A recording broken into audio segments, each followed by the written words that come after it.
Praise the Lord. ஆண்டவரும் இரட்சகருமாய் இருக்கிற இயேசு கிறிஸ்துவின் நாமத்தினாலே தினம் ஒரு தீர்க்க தரிசனம் என்கிற தேவனுடைய வார்த்தைக்கு உங்களை வரவேற்கிறோம். தீர்க்க தரிசனம் என்பது தேவ ஆவியால் அருளப்பட்ட அவருடைய வாக்குத்தத்தமான வார்த்தைகள் மாத்திரமே. இந்த நாளுக்குரிய தீர்க்க தரிசனமான வார்த்தைகளை வாசித்து நாம் ஜெபிக்கலாம். ஏசாயா 58வது அதிகாரம் 8வது வசனத்தை நான் வாசிக்கிறேன். உன் வெளிச்சம் எழும்பி உன் சுகவாழ்வு சீக்கிரத்தில் துளிர்த்து உன் நீதி உனக்கு முன்னாலே செல்லும் என்று ஆண்டவர் வாக்குத்தத்தம் பண்ணுகிறார். ஆமென். Praise God. இந்த நாளுக்கு தேவன் கொடுக்கிற தீர்க்க தரிசனமான ரேமா வார்த்தை, உன் சுகவாழ்வு சீக்கிரத்தில் துளிர்க்கும் என்று ஆண்டவர் வாக்குத்தத்தம் பண்ணுகிறார். இந்த சத்தத்தை கேட்கிற நீங்கள் யாராய் இருந்தாலும் இன்றைக்கு ஆண்டவர் உங்களுக்கு கொடுக்கிற தீர்க்க தரிசனமான ஆண்டவருடைய வார்த்தை, நான் உங்கள் வாழ்க்கையை துளிர்க்க பண்ணுவேன் என்று ஆண்டவர் வாக்குத்தத்தம் பண்ணுகிறார். எத்தனை பேர் இந்த வார்த்தைக்கு ஆமென் சொல்றீங்க? ஆமென் சொல்லி இந்த வார்த்தையை அப்படியே ரிசீவ் பண்ணுங்க. ஸ்தோத்திரம். என்னுடைய வாழ்க்கையை தழைக்க விடாதபடி, முளைத்தெழும்ப விடாதபடி, எவ்வளவு பிரயாசப்பட்டாலும் பிரயாசப்பட்டதின் பிரதிபலனை அனுபவிக்க விடாதபடி இன்றைக்கும் சில மனுஷிக கூட்டங்கள், சில அசுத்தாவின் வல்லமைகள் போராடி கொண்டிருக்கிறது. ஸ்தோத்திரம். என்னுடைய சகல யோசனைகளையும் பட்டு போக வைக்கிறது. ஸ்தோத்திரம். தழைக்க வேண்டிய நான் பல முறை பட்டு போய் விடுகிறேன். என்னுடைய கையின் பிரயாசங்கள் பட்டு போய் விடுகிறது. என்னுடைய குடும்ப வாழ்க்கை, குடும்ப உறவுகள் அநேக முறை பட்டு போய் விடுகிறது.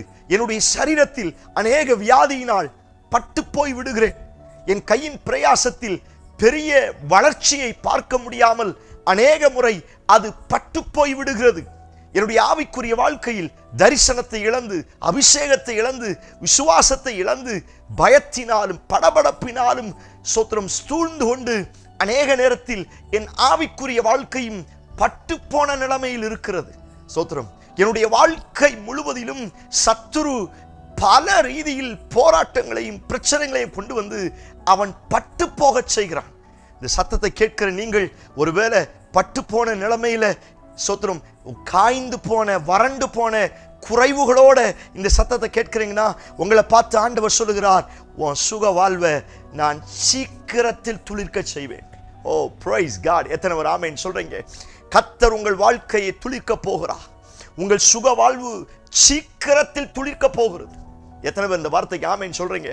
ஆமென் சொல்லி ரிசீவ் பண்ணுங்க. இந்த வார்த்தையை கேட்டுக்கொண்டிருக்கும் பொழுதே நீங்கள் ஜெபிக்க ஆரம்பிங்கள். உங்கள் வாழ்க்கையை ஆண்டவர் துளிர்க்க செய்ய போகிறார். Praise God. ஹல்லேலூயா. உங்கள் வாழ்க்கை நிச்சயம் அவரால் துளிர்க்கப்படும். உங்கள் பிள்ளைகளின் வாழ்க்கை அவரால் துளிர்க்கப்படும்.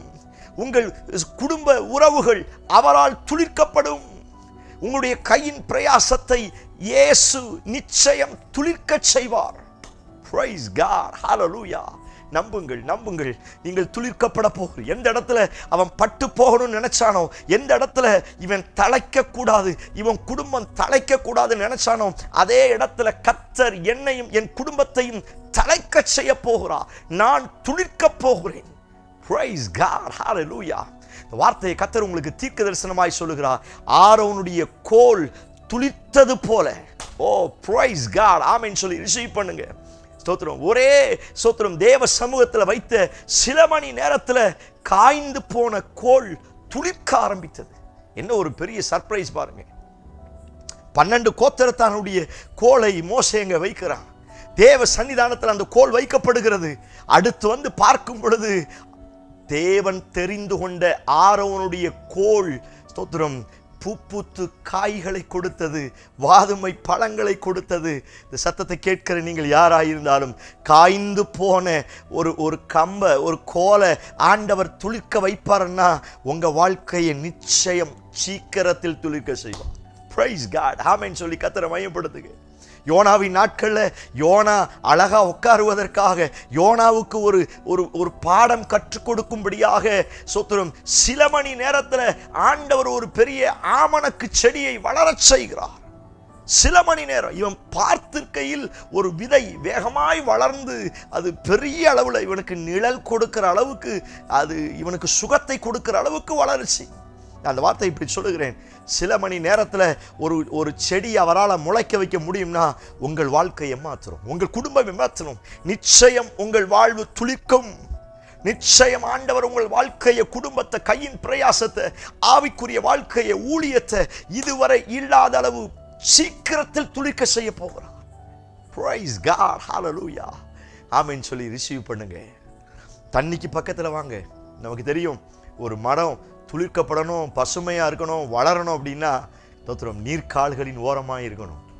பைபிள் அதான், நீர்க்கால்களின் ஓரமாய் நடபடணும். தண்ணிக்கு பக்கத்தில் வாங்க. ஜீவ தண்ணீராய் இருக்கிற இயேசுவுக்கு அருகாமையில வாங்க. நிச்சயம் நீங்கள் சீக்கிரத்தில் துளிர்ப்பீர்கள். எதற்காய் ஜெபித்துக் கொண்டிருக்கிறீர்கள், எதற்காய் கண்ணீர் வடிக்கிறீர்கள், அந்த காரியத்தில் நீங்கள் துளிர் விடுவதை பார்க்க போகிறீர்கள். கண்களை மூடி அவரை நோக்கி பார்ப்போம். Praise God. Hallelujah. இயேசுவின் நாமத்தினாலே இந்த சத்தத்தை கேட்கிறேன் ஜனத்திற்காய் வருகிறப்பா. அவர்கள் துளிர் விடுவார்களாக. எஸ் லார்ட், பட்டு போன ஆண்டவரை தலைக்க முடியாதபடி பட்டு போன சகல காரியங்களும் இயேசுவின் நாமத்தினால துளிர்ப்பதாக. Praise God. ஆரோனுடைய கோலும் ஆமணக்கு செடியும் துளித்தது போல சில மணி நாட்கள்ல, நேரங்கள்ல கர்த்தருடைய வாழ்க்கையை துளிர்க்க செய்யுங்க ஆண்டவரே. என் பிள்ளைங்க வளமாய் செழிப்பாய் வாழ உதவி செய்யும். சீக்கிரம் அது நடக்கட்டும். இயேசு கிறிஸ்து மூலம் ஜெபிக்கிறோம். ஜெபம் கேளும் நல்ல பிதாவே. ஆமென், ஆமென். நம்பிக்கையோடு இந்த நாளை துவங்குங்கள். நிச்சயம் நீங்கள் துளிர்ப்பீர்கள். இந்த செய்தி உங்களுக்கு ஆசீர்வாதம் இருந்துச்சுன்னா மற்றவங்களை பார்க்க சொல்லி சொல்லுங்க. அநேகருடைய வாழ்க்கை பட்டு போன நிலைமையில இருக்குது. கர்த்தர் உங்க வாழ்க்கையெல்லாம் சீக்கிரத்தில் துளிர்க்க வைக்கட்டும். ஆமென். Praise the Lord.